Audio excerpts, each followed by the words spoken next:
बिस्मिल्लाहिर्रहमानिर्रहीम, अस्सलाम वालेकुम। मॉर्निंग टॉक के नए सेशन में आपको खुशामदीद कहते हैं। आज की इस वीडियो में दो टॉपिक्स पर बात करेंगे। एक तो सीनियर कॉलमिस्ट, सहाफ़ी और एंकर पर्सन जावेद चौधरी साहब ने एक कॉलम लिखा है जिसमें एक बार फिर से उन्होंने डील का चर्चा किया है। लेकिन क्या वो जो हक़ाइक़ उन्होंने अपने इस कॉलम में बयान किए हैं वो ज़मीनी हक़ाइक़ से भी मुताबिकत रखते हैं या नहीं, उस पर डिटेल से गुफ्तगू करेंगे और आपको मवाजना देंगे कुछ हक़ाइक़ के साथ कि वो पॉसिबल भी है या वैसे ही फ़र्ज़ी बातें और कहानियाँ हैं।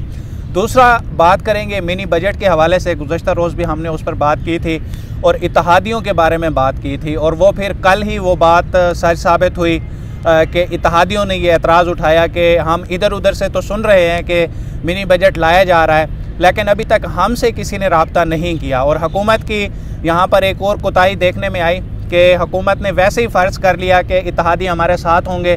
इसलिए आज जब हम ये वीडियो रिकॉर्ड कर रहे हैं, यानी कि बुध के रोज़, हुकूमत ने जो है वफाकी काबीना का एक हंगामी इजलास भी बुला रखा था, लेकिन इत्तेहादियों के एतराज़ के बाद उसको मौखर करना पड़ा। तो उस पर भी थोड़ी डिटेल से बात करेंगे कि अब कल जो ये इजलास होगा उससे पहले क्या कुछ होने जा रहा है।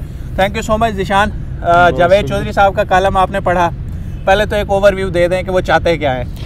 असल में जावेद चौधरी साहब तो चाहते हैं कि पहले जैसे मुल्क में शहद की दूध और शहद की नहरें बह रही थी, वही उसी तरह में कि वो क्या हो कि मिसाल के तौर पे चीफ मिनिस्टर ने जिधर का दौरा करना है तो फ़ोन कर, चौधरी साहब कितने हो, आ जाओ ज़रा, हेलीकॉप्टर से चल गए उधर जाए और वो आके कहे ओ हो the best administrator in the world, और पंजाब बहुत तरक्की कर गया है, पाकिस्तान जैसा मुल्क कोई नहीं है दुनिया में, एशियन टाइगर शाइगर सब कुछ हो गया है। अब देखें ना, उन्होंने कॉलम में जो बातें लिखी हैं जी, पाकिस्तान को चूँकि मसाइल हैं तो इसलिए 3 ममालिक ने इंटरफेयर किया है और डील कराई है। तो बात यह है कि मसाइल तो इंडिया में भी है, मसाइल तो अमेरिका में भी हैं, इंग्लैंड में भी हैं, तो क्या वहाँ भी डीले हो रही हैं? जो अपोजिशन में उन्हें हुकूमत में लाया जा रहा है वो जाहिर है, मतलब सऊदीया हो सकता है, यूएई हो सकता है जो।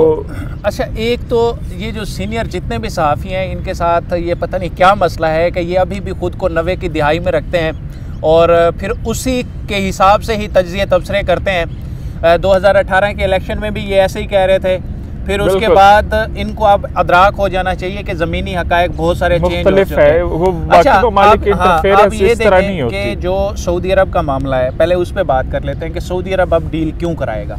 आप क्या कहते हैं कि सऊदी अरब अब इस पे डील क्यों कराएगा? देखिए, सऊदी अरब की लीडरशिप बिल्कुल चेंज हो चुकी है। उन्हें अब उन्हें जिससे मसला हो उसे बुलाते हैं साथ दरीरी की तरह, वहाँ 4 थप्पड़ लगाते हैं, रिजाइन ले लेते हैं। अब उनके दूसरे ममालिक में वो वाले इंटरेस्ट नहीं है।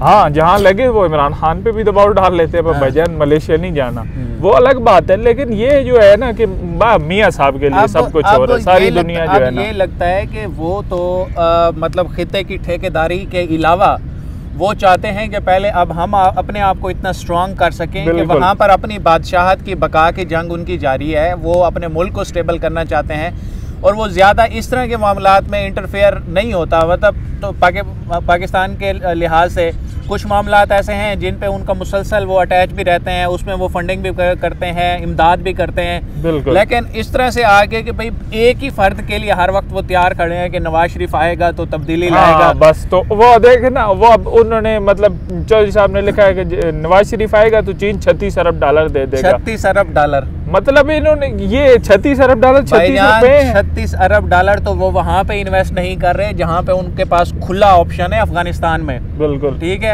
तालिबान भी वेलकम कर रहे हैं कि आप आ जाएं, आप जो सड़क बनाना चाहते हैं, जो रेल बनाना चाहते हैं, जो करना चाहते हैं। मतलब इस टाइम पे अगर अफगानिस्तान में चीन इन्वेस्टमेंट करे तो वो पूरा चीन अफगानिस्तान कैप्चर करके वो सेंट्रल एशियन उसके लिए और मौजू हो जाए। बिल्कुल, लेकिन वो वहाँ पे नहीं कर रहे, वो एक धेले का अपना पैसा ऐसे इन्वेस्ट नहीं करते। नहीं, ये तो यहाँ पे क्यों करेंगे सर? यहाँ पे भी जो मतलब इन्वेस्टमेंट चीन ने की है, आज पाकिस्तान के आप कर्जे देखे सबसे ज्यादा किसको वापस करने हैं? चाइना को करने हैं। तो ये हकाइक कौम को क्यों नहीं बताए जाते? अच्छा, चौधरी साहब ने लिखा है कि मुराद सईद को चीन ने कभी दावत नहीं दी, कम्युनिकेशन मिनिस्टर है। भाईजान, चौधरी साहब को शायद ये अंदाजा नहीं है कि पहला जो फेज था वो CPEC का, उसमें उन्हें रिसर्चर ने नहीं बताया होगा ना, अब उनका क्या शायद ये मामला होगा कि पहले फेज में भाईजान इंफ्रास्ट्रक्चर था, सड़कें बननी थी और उसके साथ एनर्जी प्रोजेक्ट्स लगाए जाने थे। और वो वाले एनर्जी प्रोजेक्ट जिससे फौरी बिजली पैदा हो जाए, ताकि उस वक्त मुल्क में जो एनर्जी क्राइसिस था उसको टैकल किया जा सके। और वो बड़ा सक्सेसफुली उसको कंप्लीट किया गया। आप देखें कि मुल्तान सक्कर मोटरवे बनी, बाकी अभी ये जो रायकोट वाला सेशन है वो कंप्लीट हुआ, फिर ये जो हवेलियां वाली मोटरवे, हज़ारा मोटरवे वो कंप्लीट हुई, हकला DI खान मोटरवे कंप्लीट हुई।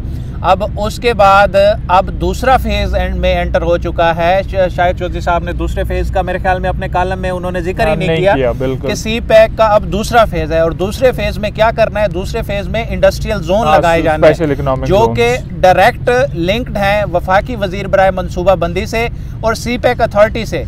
और पिछले जो है साल 2 साल में जो रशकाई का इकनॉमिक जोन था, वहाँ पर रशकाई इकनॉमिक जोन में चाइना को काफ़ी मसाइल आ रहे थे, क्योंकि KPK में जो है वो पहले तो ज़मीन का मामला चलता रहा, फिर कुछ टैक्सेस के मामला थे कि टैक्स छूट नहीं दी जा रही थी।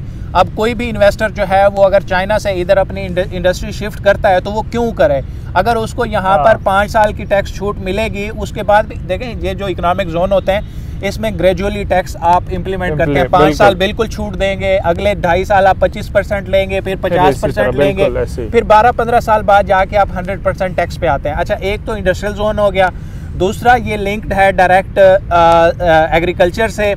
उसके बाद खान साहब ने कहा है कि आप हमारा इंफॉर्मेशन टेक्नोलॉजी में भी मदद करें और जो हाइडल पावर प्रोजेक्ट्स लग रहे हैं ये भी CPEC के तहत ही लग रहे हैं। तो जो इंफ्रास्ट्रक्चर वाला मामला था उससे हट के अब ये ज़्यादा लिंक्ड हो गया है वजारत मनसूबाबंदी और CPEC अथॉरिटी से। तो थोड़ी सी इंफॉर्मेशन को अपग्रेड करना चाहिए मेरे ख्याल में उन्हें। तो वो सीनियर हैं, अब उम्र भी नहीं है, तो अब वो किधर फील्ड में जाएं और लोगों से रब्ते करें। अब वो सोचते हैं, जो कहते हैं वो नवाज शरीफ आ रहा है, बस आ रहा है। नवाज शरीफ जो कह रहे थे कि आएगा, अब तो वो भी कह रहे हैं कि नहीं आ रहा।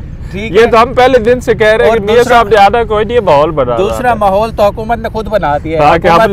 हुकूमत ने वो रात फैसला हुआ है, ये सदीक जान ने खबर ब्रेक की थी अपने पब्लिक TV पे कि हुकूमत जो है वो लाहौर हाई कोर्ट से रुजू करने वाली है कि क्योंकि शहबाज शरीफ जामिन थे तो अब इनसे कहें कि जी 15 महीने हो गए हैं, 2 साल हो गए हैं तकरीबन, तो वो जो गए थे उनको अब लेके आए, पूछें ज़रा कितना एक इलाज उन्होंने कराया है। चलें अब हम बात कर लेते हैं ज़रा मिनी बजट के हवाले से। गुज़श्ता रोज़ जब काबीना का इजलास हुआ मुस्लिम लीग तो उसमें काफ लीग MQM उन्होंने थोड़ा रोला डाला कि जी मिनी बजट आ रहा है, कोई क्या कहाँ से सुना है। तो उससे पहले उन्होंने आज एक हंगामी इजलास होना था, लेकिन फिर उसको मौखर करना पड़ा। अब कल जो है ये इजलास होना है और इसमें मुख्तलिफ इत्तेहादियों से भी बात करेंगे। तारिक बशीर चीमा का आपने देखा होगा, एक उन्होंने स्टेटमेंट दिया है कि देखेंगे अगर हुकूमत हमसे रब्ता करेगी। वो तो जाहिर बात है, अब 5 तारीख की ये इतनी दफ़ा हो चुका है ना, अवाम इतनी दफ़ा देख चुके हैं कि अवाम को पता है, दे आर टू प्रेडिक्टेबल कि पता है क्या होगा, कि वो मनाने जाएंगे और वो मान जाएंगे। अच्छा, इसमें यह है कि बजट जैसे जो मामलात होते हैं वो रियासत के मामलात होते हैं, तो इसमें जितनी भी सेंट्रलाइज पार्टीज़ होती हैं, जो पार्लिमानी जमातें होती हैं, वो कभी भी इस तरह की चीज़ को नहीं रोकती, क्योंकि इससे स्टेट का निज़ाम चलना होता है। तो आज पूरा दिन जो है वो मुख्तलिफ वफूद टेलीफोनिक गुफ्तगूज़ देखने में आएंगी और दूसरा कुछ मुलाकातें भी होंगी। फिर कल जो है वो वफाकी काबीना का इजलास होगा, उसके बाद जो है इसको पार्लियामेंट में ले जाएगा मंजूरी के लिए।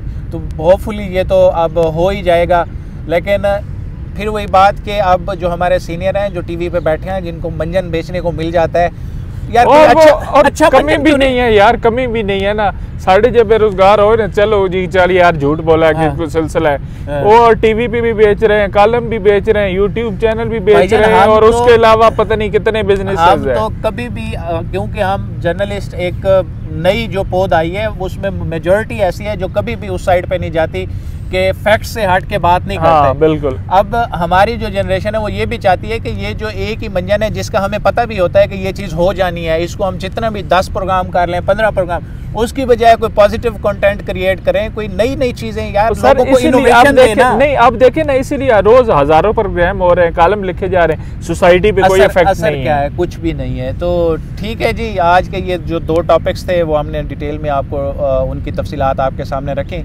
इंशाल्लाह कल मज़ीद अपडेट्स और ख़बरों के साथ हाज़िर खिदमत होंगे। अब तक के लिए मुझे और ज़िशान को दीजिए इजाज़त। अल्लाह हाफ़िज़।